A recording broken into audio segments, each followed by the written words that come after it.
Hi friends, இன்றைக்கி நம்ம சேனலில் கேரளா ஸ்டைல் பிரியாணி தான் செஞ்சு காமிக்க போகிறோங்க. அதுக்கு தேவையான பொருள் பார்க்கலாம்.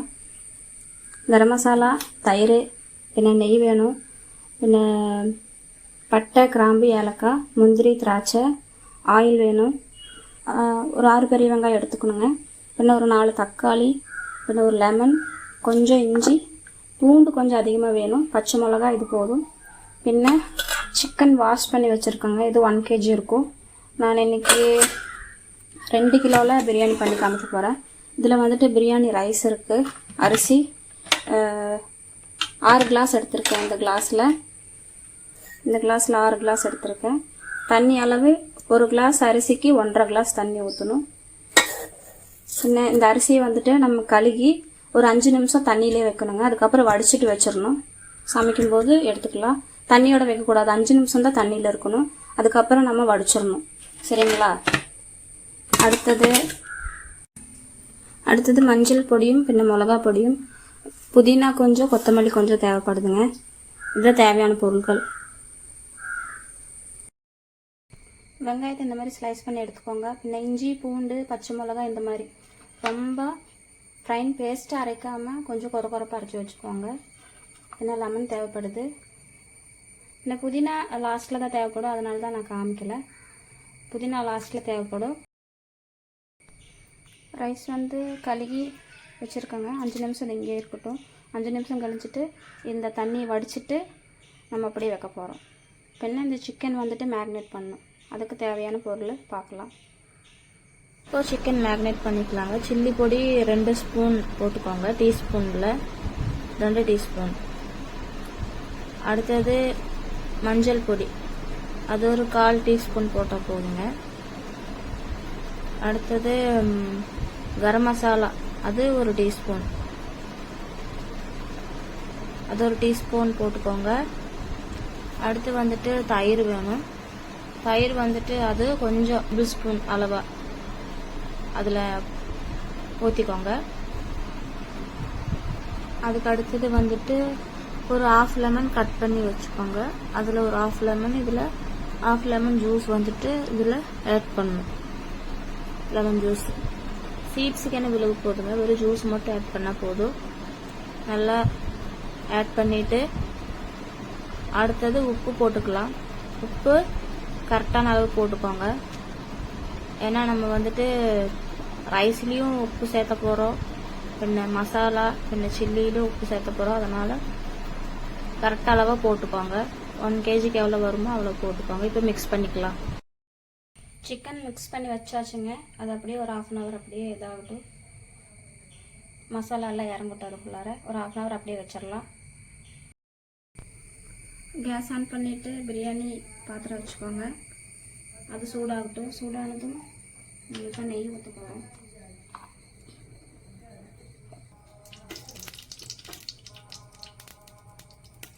நெய் உருகட்டும். கொஞ்சம் ஆயில் ஊற்ற போகிறோம். ஆயில் கொஞ்சம் ஊற்ற போகிறோம். அது எதுக்குன்னா வெங்காயத்தை நம்ம ஃப்ரை பண்ணி எடுக்க போகிறோம். ஆனியனை ஃப்ரை பண்ணி எடுக்க போகிறோம். இவ்வளோ ஆயில் போதும்.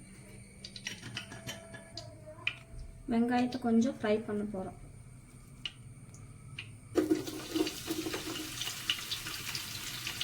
கைப்பிடி அளவு.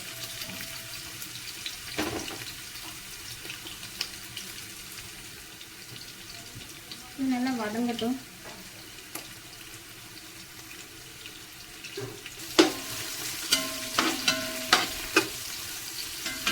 வெங்காயத்தை நல்லா வதக்கி எடுக்க போகிறோம். வதக்கினா நல்லா ப்ரௌன் கலர் ஆகிற வரைக்கும் நல்லா நம்ம இதை ஃப்ரை பண்ண போகிறோம். நல்லா ஃப்ரை ஆகட்டும்.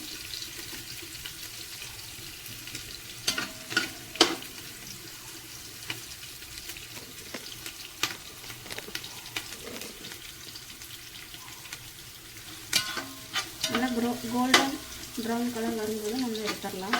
அது வரைக்கும் நல்லா ஃப்ரை ஆகும்.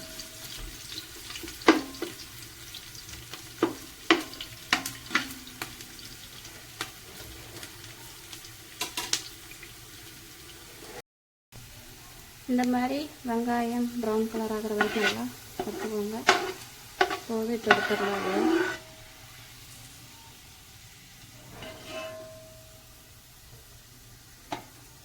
ஒரு பிளேட்டில் போட்டுடலாம்.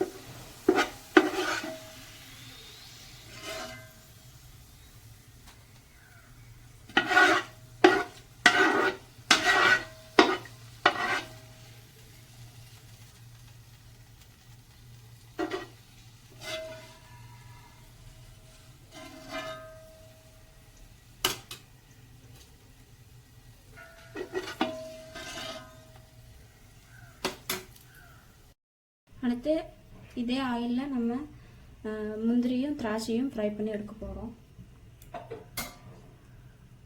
ஃபஸ்ட்டு முந்திரி பருப்பு ஆட் பண்ணிக்கிறேன்.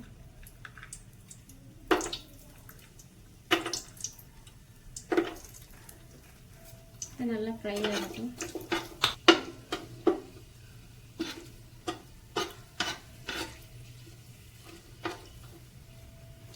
நல்லா ஃப்ரை ஆனால் போதும், எடுத்துடலாம்.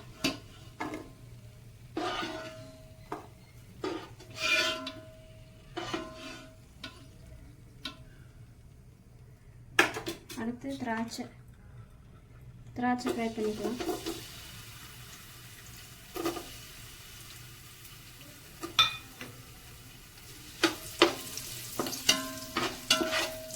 நல்லா ஃப்ரை ஆகும். ஃப்ரை ஆனது எடுத்துடலாம். இது நல்லா ஃப்ரை ஆயிடுச்சு.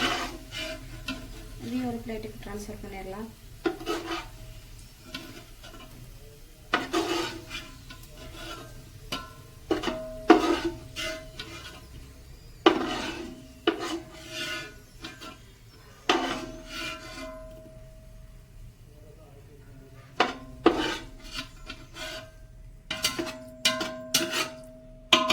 இந்த மாதிரி ஃப்ரை பண்ணி எடுத்துக்கோங்க.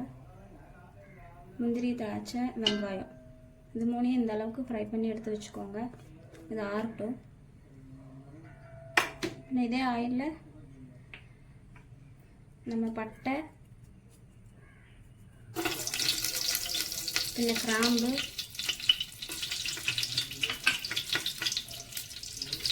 இன்னும் ஏலக்காய் போட போகிறோங்க. இது ஃப்ரை ஆகட்டும்.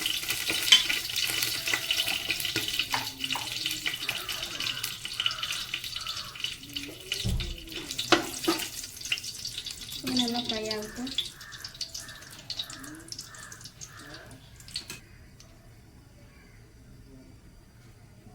இஞ்சி பூண்டு அரைச்சோம் இல்லைங்களா, அந்த பேஸ்ட்டு, இஞ்சி பூண்டு அரைச்ச பேஸ்ட்டு, அது ஒரு ஸ்பூன் அளவு எடுத்துருக்கேன்.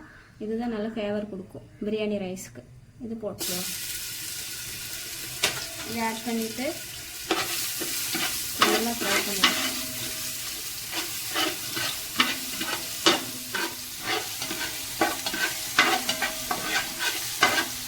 ஃப்ரை ஆகும்போதே நல்லா ஸ்மெல் வருங்க. இது நல்லா ஃப்ரை ஆகட்டும்.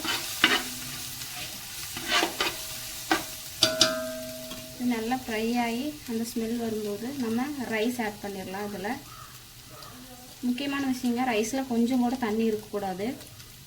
ரைஸ் ஆட் பண்ணிடலாம். இப்போது நான் ரைஸ் ஆட் பண்ண போகிறேங்க. அது நல்லா ஸ்மெல் வந்துருச்சு. ரைஸில் தண்ணியாக இருக்கக்கூடாதுங்க, அந்த மாதிரி பார்த்துக்கோங்க.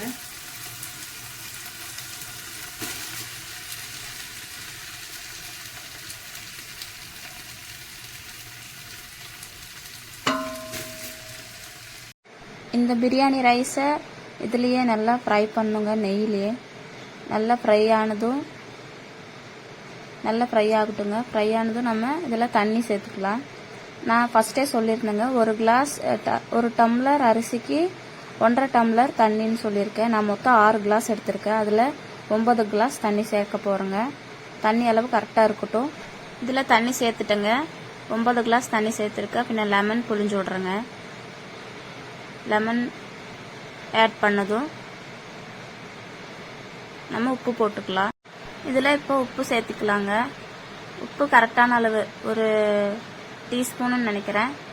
ஏன்னா நம்ம ஏற்கனவே சில்லி ஃப்ரை பண்ணும்போது சிக்கன்லேயும் உப்பு சேர்த்திருக்கோம், பின்ன ரைஸுக்கும் கொஞ்சம் சேர்த்துவோம், பின்ன மசாலா செய்யும்போது சேர்த்துவோம். அதனால பார்த்து அளவாக சேர்த்துக்கோங்க. நம்ம 3லையுமே உப்பு சேர்த்த போகிறோம்.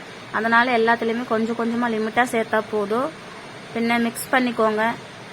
நல்லா மிக்ஸ் பண்ணிவிட்டு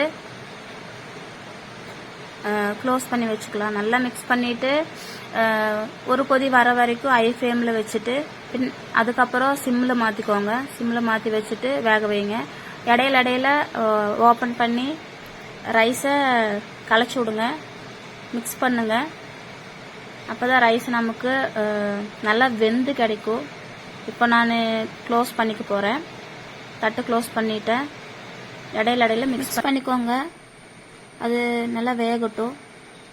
நான் ஒரு வெயிட் வச்சுருந்தேன் மேலே சீக்கிரம் வேகணும்னு. ஒரு கல் எடுத்து வச்சுருந்தேங்க. இப்போ ஓப்பன் பண்ணி பார்க்கலாம் வெந்துருச்சான்னு. இப்போ ஓப்பன் பண்ணி பார்க்கலாங்க.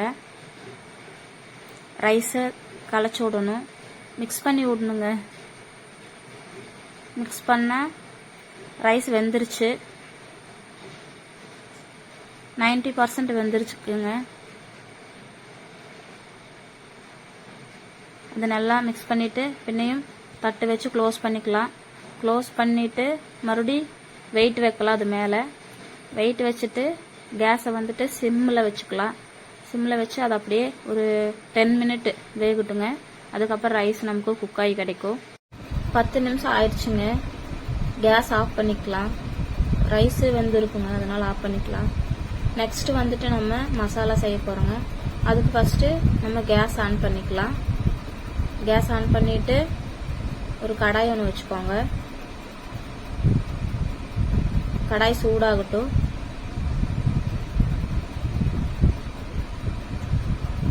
கடாய் சூடானதுமே நம்ம இப்போ ஆயில் ஆட் பண்ண போகிறோங்க. ஆயில் வந்துட்டு கொஞ்சமாக போதும், அதிகமாக வேண்டாம், கொஞ்சமாக போதும். ஏன்னா நம்ம மசாலா தான் செய்ய போகிறோம். கொஞ்சமாக போதும். ஆயில் சூடானதும் வெங்காயம் ஆட் பண்ணிக்கலாங்க. வெங்காயத்தை ஆட் பண்ணி நல்லா மிக்ஸ் பண்ணிக்கலாம். மிக்ஸ் பண்ணிவிட்டு நல்லா அது வதங்கணுங்க. நல்லா வதங்கினதுக்கு அப்புறமா நம்ம மசாலா ஆட் பண்ண போகிறோம். நல்லா வதங்கட்டும். இந்த கலர் வந்ததுக்கு அப்புறமா நம்ம இதில் மசாலா ஆட் பண்ண போகிறோங்க. ரொம்ப கோல்டன் கலர் வேண்டாம், இந்த லெவல் வந்தால் போதும். அடுத்தது நம்ம இஞ்சி பூண்டு மிக்ஸ் வச்சுருந்தோம் இல்லைங்களா, பச்சை மிளகாலாம் ஆட் பண்ண மிக்ஸு, அதையும் ஆட் பண்ணிக்கலாம். ஆட் பண்ணி நல்லா மிக்ஸ் பண்ணிக்கோங்க. மிக்ஸ் பண்ணும்போது நல்ல ஒரு ஃப்ளேவர் வரும். அந்த பச்சை வாசம் போகிற வரைக்கும் நல்லாவே வதக்கிக்கோங்க. அது வதங்கினதுக்கப்புறமா இப்போ நம்ம சில்லி பொடி ஆட் பண்ணிக்கலாம். சில்லி பொடி வந்துட்டு ஒரு ஸ்பூன் போட்டுக்கலாங்க. சின்ன டீஸ்பூனில் தான் நான் போட்டிருக்கேன். இப்போ கொஞ்சமாக மஞ்சள் தூள் அதை ஆட் பண்ணிக்கலாம். ஆட் பண்ணிவிட்டு மிக்ஸ் பண்ணிக்கலாங்க. நல்லா மிக்ஸ் பண்ணிவிட்டு அந்த பச்சை வாசம் போகிற வரைக்கும் நல்லா மிக்ஸ் பண்ணிக்கோங்க. நல்லா வதங்கட்டும். நல்லா வதங்கினதுக்கு அப்புறமா நம்ம இப்போ கொஞ்சம் உப்பு போட போகிறோங்க. லைட்டாக உப்பு போட்டு நல்லா மிக்ஸ் பண்ணிக்கோங்க. அப்போ தான் வெங்காயமும் நல்லா வதங்கும். மிக்ஸ் பண்ணிவிட்டு நெக்ஸ்ட்டு நம்ம இதில் தக்காளி ஆட் பண்ணலாங்க. தக்காளி ஆட் பண்ணிவிட்டு நல்லா மிக்ஸ் பண்ணிக்கோங்க.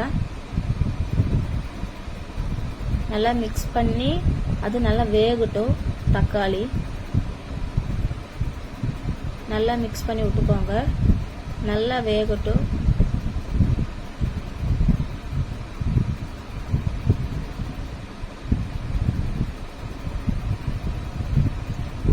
இப்போ வெந்துருச்சு. வெந்ததுக்கு அப்புறமா நான் புதினா லாஸ்ட்டில் உங்களுக்கு காமிக்கிறேன்னு சொல்லியிருந்தேங்களா, எதுக்குன்னு. புதினாவை இப்படி வாஷ் பண்ணி வச்சுருக்கோங்க. ஒரு மிக்சி ஜாருக்கு மாற்றிக்கலாம். புதினாவும் கொத்தமல்லியும் ஒரு மிக்சி ஜாரில் ஆட் பண்ணி இப்போ நம்ம இது வந்துட்டு நம்ம பேஸ்ட்டாக அரைக்க போகிறோம். புதினாவையும் கொத்தமல்லியும் போட்டுக்கோங்க. போட்டுட்டு பேஸ்ட் மாதிரி அரைச்சி எடுத்துக்கோங்க. இப்போ போட்டு அரைச்சிக்கலாம். அரைச்சிட்டு இந்த மசாலாவில் ஆட் பண்ண போகிறோம். நம்ம இப்போ அரைச்சாச்சுங்க. இப்போ நான் இந்த மசாலாவில் ஆட் பண்ண போகிறேன். ஏன்னா ஃபஸ்ட்டே நம்ம புதினா அரைச்சி வச்சுருந்தோம்னா கலர் சேஞ்ச் ஆயிருங்க. அதனால தான் நம்ம லாஸ்ட்டில் ஆட் பண்ணுறோம். அதே கலர் கிடைக்கும் அரைக்கும் போது. நம்ம ஃபஸ்ட்டே அரைச்சி வச்சுருந்தோம்னா பிளாக் கலரில் ஆயிருக்குங்க. கலர் சேஞ்ச் ஆயிருக்கும் டோட்டலாக. இப்போ நல்லா அது வேகட்டும். பச்சை வாசம் போகிற வரைக்கும் நல்லா வேகட்டும். அது வெந்ததுமே நம்ம ஃப்ரை பண்ணி வச்சுருந்த சிக்கன் வந்துட்டு அதில் ஆட் பண்ண போகிறோம். ஒன்றொன்னா எடுத்து அதில் போட்டுக்கலாம். எல்லா சிக்கனுமே எடுத்து நம்ம அதில் ஆட் பண்ண போகிறோம். ஆட் பண்ணிக்கலாம். ஆட் பண்ணிவிட்டு இது வந்துட்டு ஒரு 10 நிமிஷம் சிம்மிலேயே வச்சு வேக வைக்கணுங்க. மிக்ஸ் பண்ணிவிட்டு சிம்மிலேயே வச்சு வேக வச்சுக்கலாம். ஃபஸ்ட்டு ஆட் பண்ணிக்கலாம் எல்லாத்தையுமே.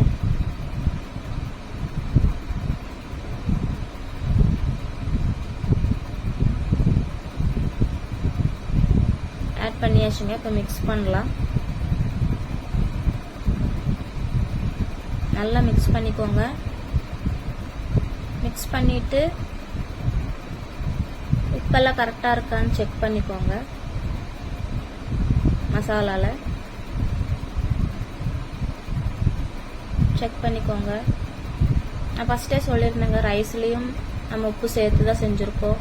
பின்ன சிக்கன் ஃப்ரை பண்ணும்போது உப்பு சேர்த்துருக்கோம். பின்ன மசாலாவுக்கு உப்பு அளவாக போட்டுக்கோங்க. எல்லாத்துலேயுமே அதிகமாக போட்டுறாதீங்க. மசாலாலாம் அளவாக தான் வேணும். இப்போது நல்லா வெந்துருச்சு. 10 நிமிஷம் ஆயிடுச்சு. சிம்லேயே வச்சு நான் வேக வச்சுட்டேன்.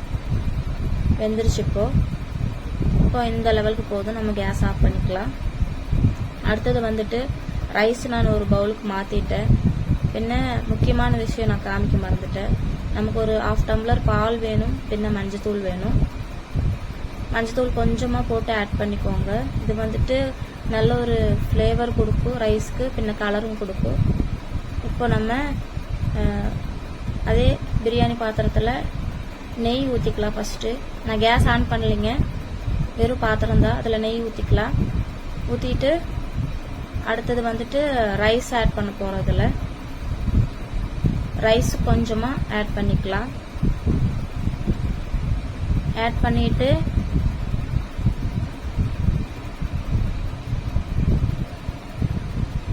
நெக்ஸ்ட்டு நெய் ஊற்றிக்கலாம். ரைஸ் மேலே நெய் ஒரு ஸ்பூன் ஊற்றிட்டு நம்ம மிக்ஸ் பண்ணி வச்ச பால் இருக்கு இல்லைங்களா, மஞ்சள் பொடி போட்ட பால், அது ஒரு 2-3 ஸ்பூன் அது மேலே ஆட் பண்ணிக்கலாம் ரைஸ் மேலே. பின்ன கரம் மசாலா ஒரு பிஞ்ச் எடுத்து அது மேலே தூவிக்கலாம். கரம் மசாலா தூவினதுக்கப்புறமா நம்ம ஃப்ரை பண்ணி வச்ச முந்திரி திராட்சை அதெல்லாம் இருக்கு இல்லைங்களா, அதையே கொஞ்சமாக ஆட் பண்ணிக்கலாம். கொஞ்சமாக ஆட் பண்ணிவிட்டு அடுத்தது நம்ம மசாலா போட போகிறோம். மசாலா கொஞ்சம் கொஞ்சமாக ஆட் பண்ணுங்க. மசாலா கொஞ்சம் ஆட் பண்ணிவிட்டு நம்ம இதுக்கு மேலே பின்னையும் ரைஸ் போட போகிறோங்க. மசாலா ஆட் பண்ணி முடிச்சதுக்கப்புறமா மறுபடியும் ஒரு லேயர் ரைஸு, அதுக்கப்புறமா அதே மாதிரி நெய்யும் பால், அப்புறம் நம்ம ஃப்ரை பண்ணி வச்சது, அந்த மாதிரி நம்ம ஸ்டெப் பை ஸ்டெப்பாக அந்த மாதிரி பண்ணிக்கலாங்க. இப்போ நான் மறுபடியும் ரைஸ் போடுறேன். ரைஸ் போட்டு ஈக்குவல் பண்ணிட்டேங்க.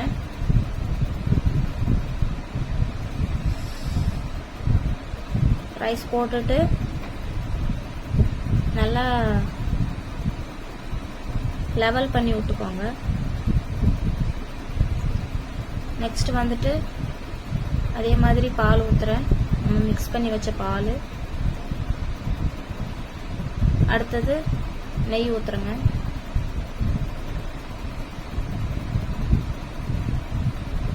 அடுத்தது கரம் மசாலா கொஞ்சம், ஒரு பிஞ்ச் தாங்க கரம் மசாலா. அது ரைஸ்க்கு நல்ல ஃப்ளேவர் கொடுக்கும். பின்ன அதே மாதிரி முந்திரி திராட்சை ஆட் பண்ணிக்கலாம். அதுக்கப்புறமா க்ளோஸ் பண்ணிட்டு ஒரு தோசைக்கல் ஒன்று வச்சுக்கோங்க. கேஸ் ஆன் பண்ணிட்டு நல்லா தோசைக்கல் சூடாகட்டும். நல்லா சூடானதுமே நம்ம இந்த பிரியாணி அப்படியே அந்த தோசைக்கல் மேலே வச்சு ஒரு 15 மினிட்ஸ் வேக வைக்க போகிறோங்க. ஹை ஃப்ளேம்லேயே இருக்கட்டும். தோசைக்கல் நல்லா ஹீட் ஆகட்டும். நல்லா ஹீட் ஆனதுக்கப்புறம் இந்த பிரியாணி பாத்திரத்தை அப்படியே ட்ரான்ஸ்ஃபர் பண்ணிக்கலாம். இப்போ நான் தோசைக்கல் மேலே எடுத்து வச்சிட்டேங்க. வெயிட் ஒன்று வைக்கணுங்க. கண்டிப்பாக வெயிட் வச்சுட்டு சிம்முக்கு மாற்றிக்கோங்க. சிம்மில் மாற்றி ஒரு 15 நிமிஷம் அப்படியே வேகட்டும். சிம்லேயே இருக்கட்டுங்க. நல்லா வெந்ததுக்கப்புறமா நம்ம ஓப்பன் பண்ணி பார்க்கலாம். பிரியாணி ரெடி ஆயிடுச்சுங்க. ஓப்பன் பண்ணி இந்த மாதிரி தான் மிக்ஸ் பண்ணணும். மசாலா நம்ம லேயராக எல்லாமே போட்டனால இந்த மாதிரி மெதுவாக மிக்ஸ் பண்ணிக்கோங்க. பார்த்தீங்களா பிரியாணி ரைஸ் எவ்வளவு நமக்கு அதாவது கரெக்டான பதத்தில் வெந்து கிடச்சிருக்குது. அதுக்கு தாங்க நம்ம ரைஸை வந்துட்டு நம்ம நெய்யில் ஃப்ரை பண்ணுறதுக்கான ரீசன் அதுதான். பிரியாணி இப்போது ரெடி ஆயிடுச்சு. நம்ம இப்போது பிளேட்டுக்கு போடலாம். பிளேட்டில் இந்த மாதிரி தாங்க இருக்கும். கேரளா ஸ்டைல் ரெஸ்டாரண்ட் பிரியாணிங்க இது. நீங்கள் ட்ரை பண்ணி பாருங்கள், கண்டிப்பாக உங்களுக்கு பிடிக்கும். ட்ரை பண்ணி பார்த்துட்டு கமெண்ட் பண்ணுங்கள், லைக் பண்ணுங்கள், உங்கள் ஃப்ரெண்ட்ஸுக்கு ஷேர் பண்ணுங்கள், சப்ஸ்கிரைப் பண்ணுங்கள், என்னோட புது சேனலை சப்போர்ட் பண்ணுங்கள். ஓகே ஃப்ரெண்ட்ஸ், பாய்.